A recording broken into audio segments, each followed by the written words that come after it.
Ben Frost is an Australian electronic music madman with a tendency to rip the last remaining shreds of your soul from your body with the sheer power of music. I've never been stuck in a snowstorm at midnight about to be closed in by a pack of wolves, but after listening to By the Throat, I'm absolutely there and unable to escape. I highly rate Frost's work. His ability to create dark and terrifying soundscapes is unmatched by many, and most of that is down to how visceral he is. The man doesn't hesitate to pierce you with crumpling pockets of disturbing noise, but then again, neither do some of the people in my math modelling lectures. Last year, the man released a brand new album which I was highly keen to listen to and review, and I did the former and skipped the latter after realising the centre cannot hold was, well, a little underwhelming. You see, one of the reasons I absolutely adore Ben Frost's work is that the man wastes no time at all, and each piece or track is essential to the entire product. In fact, on his 2014 album Aurora, the best track happens to be the one that is only around a minute long, which is indicative of how much dread and texture and mood and feeling he can pack into all the little spaces. This new EP of his is a return to form so strong I almost feel inclined to pretend that his album last year didn't even happen. But that's almost a bit uncalled for. But when the quality of an album as menacingly titled as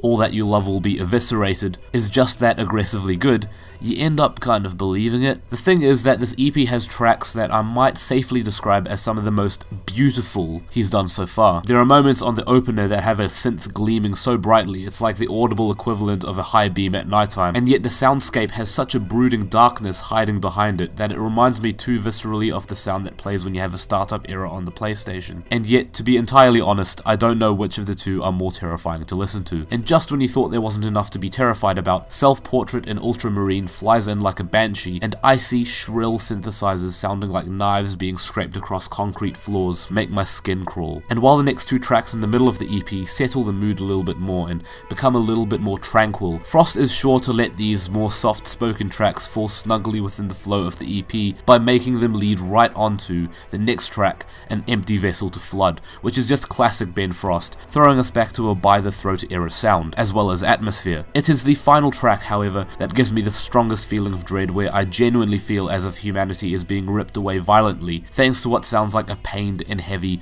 brass-like drone, with the strings coldly singing through the background. There's only more sadness soaking through the piece, and ultimately leaves us, at the end of the EP, with an abrupt emptiness lingering.